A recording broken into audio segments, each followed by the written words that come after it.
Muy bien, buenas noches a todos y todas, como se usa hoy por hoy. Vamos a empezar la segunda sesión del curso de estadística, de inferencia estadística paramétrica, y vamos a abordar, como ha sido usual en la primera parte de la charla, alguna especie de conducta de entrada. Dado que no hubo pues tampoco algunas inquietudes que me hubiesen hecho llegar o algunos problemas concretos de los participantes. Bueno, ahora estoy hablando de, en esta conducta de entrada, algunos elementos de los que vamos a abordar hoy. La primera interrogante es, ¿cuándo un estimador es insesgado? En algunos teoría, pues no se menciona mucho sobre las características de los estimadores, pero es algo que se debe al menos mencionar en el tema de inferencia. ¿Conocemos algo sobre lo que es un estimador insesgado o cuándo un estimador es insesgado? 1 sí, 2 no, 3 estoy perdido, no sé de qué me están hablando. En fin, algo así como es. 1 sí, 2 no. ¿Cuándo un estimador es insesgado? Pregunto. A ver, ese nuevo código de mudez también lo puedo interpretar. A ver, muy bien. Perfecto. Eso está muy bien ahí la sinceridad, porque es que de todas maneras de eso se trata acá. Mientras nos contestan el resto, voy diciendo el otro. ¿Sabemos cuándo un estimador es eficiente? Bueno, de todas maneras lo que quiero mostrar con esto es que los estimadores deben de cumplir algunas características. Entre ellas está el tema de un estimador insesgado, un estimador eficiente, un estimador eficiente o de varianza mínima, se conoce, ¿no? O sea, que nos sirve es como cuando voy a comparar dos estimadores, sería más eficiente el que tenga menor varianza. Y hay otras características de suficiencia, etcétera, de todas maneras muy conceptuales, muy teóricas, por eso a veces no se mencionan tanto en las asignaturas usuales o en lo normal. Pues bien, enseguida los abordaremos más, las definiciones más de manera oficial. Quería saber si teníamos alguna idea de ello. Bueno, en el tercer interrogante que les tengo es este. ¿Qué nombre toma la expresión sigma x barrita igual a sigma sobre raíz de L? ¿Cómo se llama esa expresión? O uno de los tantos nombres que pueda tomar, o no tantos, pero debe tener algún nombre específico en el tema estadístico. ¿Conocemos eso? Creo que hoy viene como más corchador. Ahí tome agüita. Bueno, esa expresión que tenemos ahí, perfecto, muy bien. Ya pensaban que no sabíamos, ¿o qué? Muy bien, esta expresión se conoce como efectivamente el error estándar de la media. El error estándar o el error típico. Y lo traigo a colación porque el error típico, este caso es de la media, pero también tendremos que saber cuál es el error típico de una proporción. Y también existe el error típico de la diferencia de medias y el error típico de la diferencia de proporciones. Y esos son términos que van siempre en las fórmulas de los intervalos de confianza. Entonces, por eso lo quise traer para que nos acostumbremos. Uno habla en general que un intervalo está compuesto por el parámetro, o mejor, el estimador, bien sea la media, proporción, diferencia, etcétera, más o menos un término que viene en función de la confiabilidad, bien sea el z, bien sea la t, y un término que se conoce como el error típico. Y ese error cambiará dependiendo de lo que estemos buscando, si es la media, la proporción o cualquier otro. Entonces, esa expresión se conoce como error estándar de la media.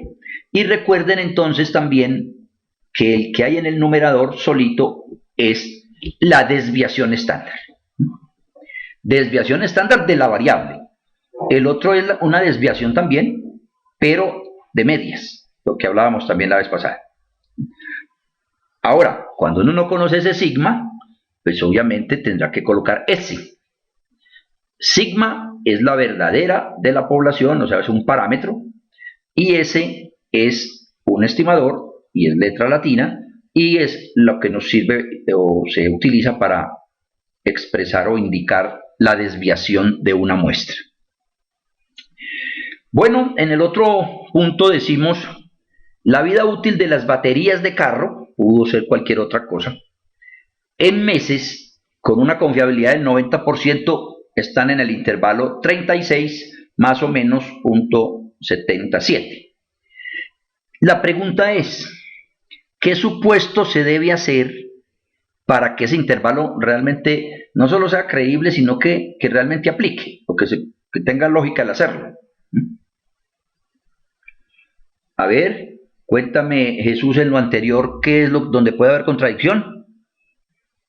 ¿En qué punto? ¿Quieres micrófono? Te doy micrófono. Jesús. Listo, vamos a dar micrófono a nuestro compañero Jesús. Adelante, Jesús.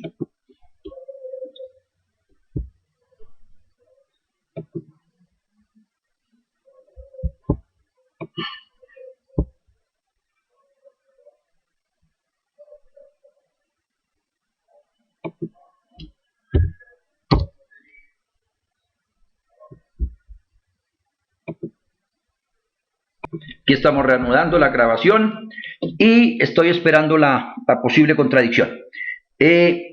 Mientras la leemos, estamos también analizando el intervalo, ¿no? Y esto es usual escribirlo en los artículos y determinados documentos donde nos dicen, bueno, un intervalo es 36 más o menos tal cosa. La pregunta es, en esa última interrogante, ¿qué supuesto tenemos que haber hecho o tenemos que hacer o haber validado para que realmente sea cierto o tenga validez? Esa interrogante me lo van pensando. Voy a mirar lo que nos dice nuestro amigo para ver cuál es la contradicción. Bueno, sigma de la población. No, por eso mencionaba yo. Ahí no hay contradicción, esas son las fórmulas genéricas, porque realmente el término de sigma de X barra también sería S. Estos son casos donde conozco la verdadera varianza o desviación de la población, y lo habíamos mencionado alguna vez. Buenas noches, Jairo.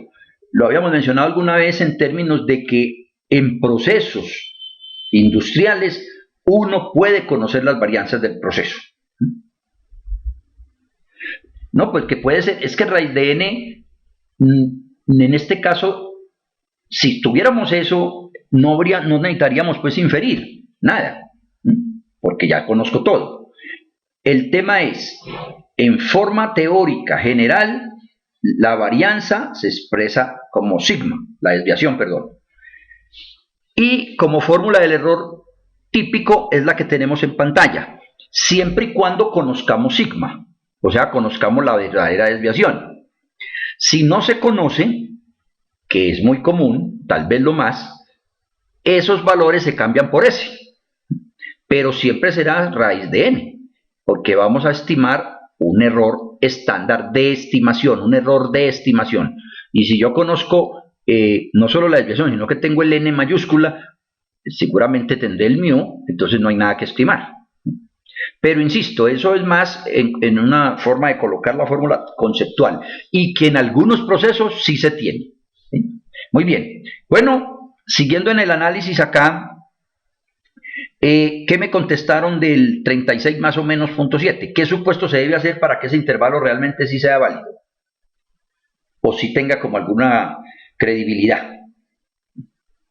Insisto, el tema apunta a que en los artículos uno ve mucho este tipo de expresiones. 36 más o menos tal cosa, o 20 más o menos tal. Pues bien, eso es válido siempre y cuando se haya comprobado que los datos, en este caso la duración, se comporte normal. Si eso no se ha validado, estamos diciendo cosas que no tenemos la certeza de que sean ciertas.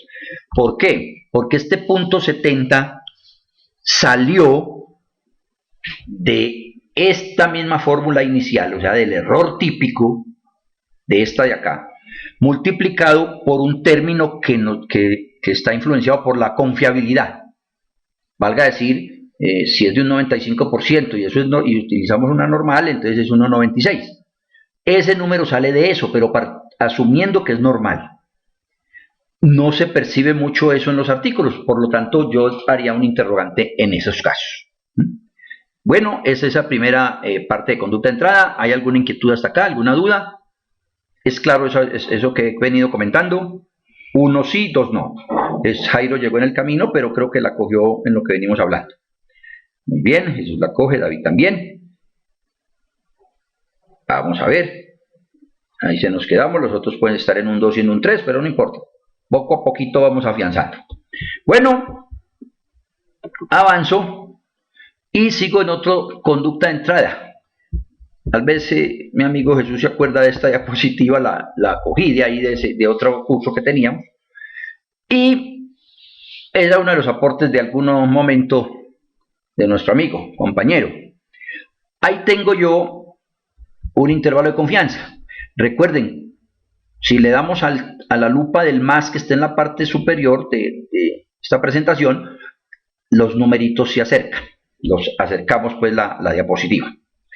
Ahí dice intervalo de confianza igual a P más o menos Z de alfa, raíz de PQ sobre N. Y luego se desarrolla con los números, etc. Y se concluye. La interrogante que tengo en este momento planteado es, define esos términos, es decir, nosotros sabemos bien qué es P, qué es el Z de alfa, sabemos qué es Q. Luego pregunto también qué aclaraciones se pueden realizar en ese pantallazo. No sé si soy claro en la pregunta. Tenemos unos indicadores ahí, una fórmula, luego unos valores y luego dos términos del 50.2, 33.8. Mi pregunta es si tenemos conocimiento de esos términos, P, Z, P, Q, N, y si hay que hacer alguna aclaración en ese pantallazo. Ahora, si me dicen no vemos claro la pregunta, pues me ponen un 3. Mejor aquí sí habría que participar, decir P, sí sabemos todos esos términos, no lo sabemos.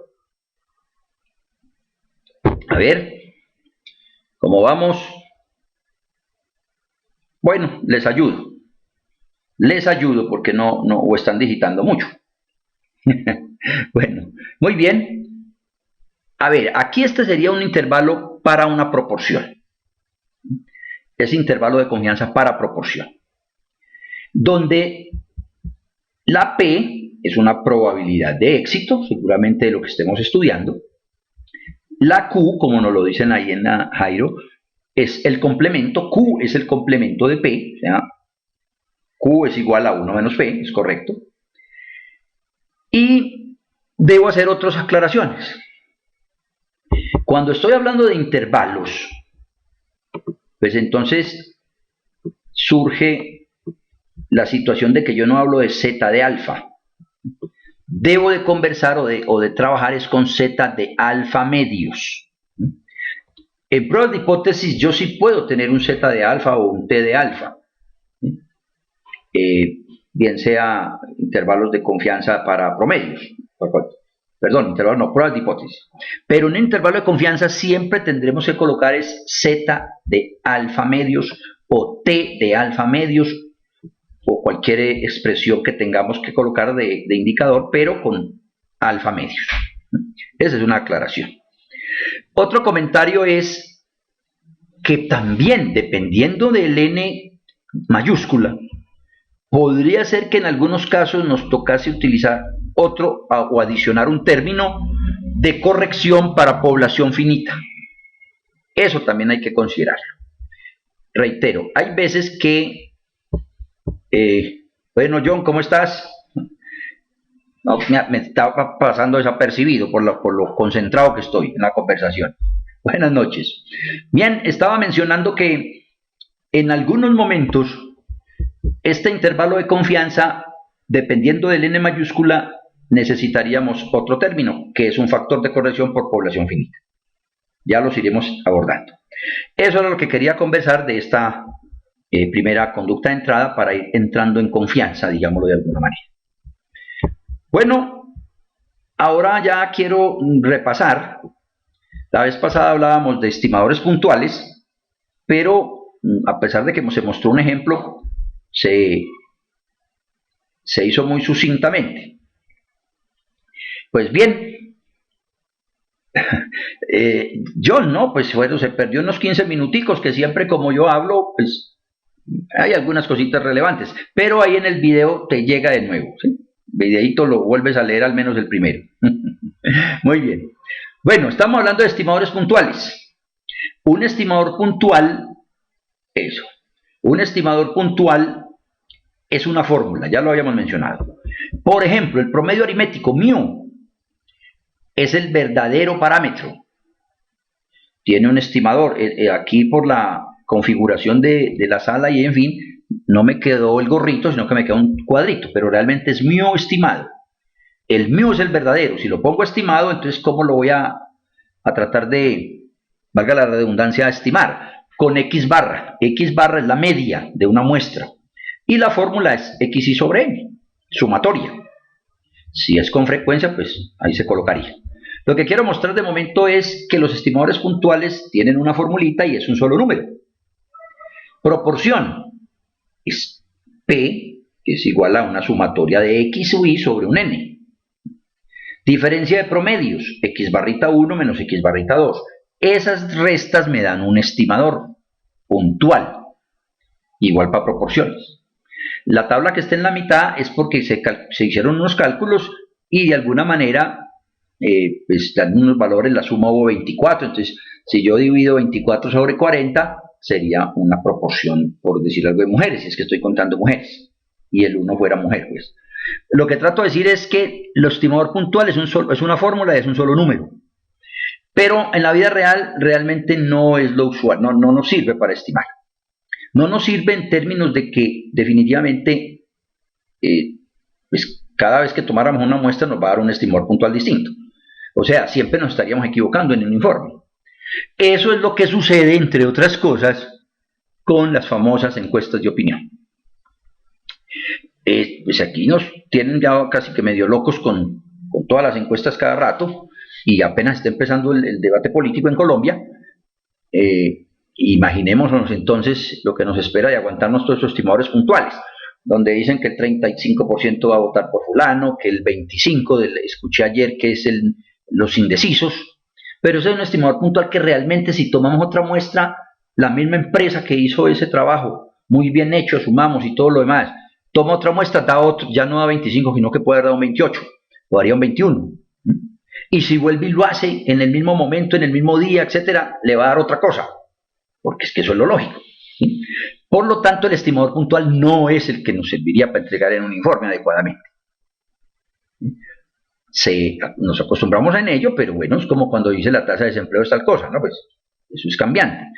Entonces, ese es el tema de estos estimadores puntuales. Lo que sí nos sirve es que a partir de ahí podemos apoyarnos para encontrar intervalos de confianza, que es lo que realmente ya nos podría dar mucha más asertividad en nuestros informes.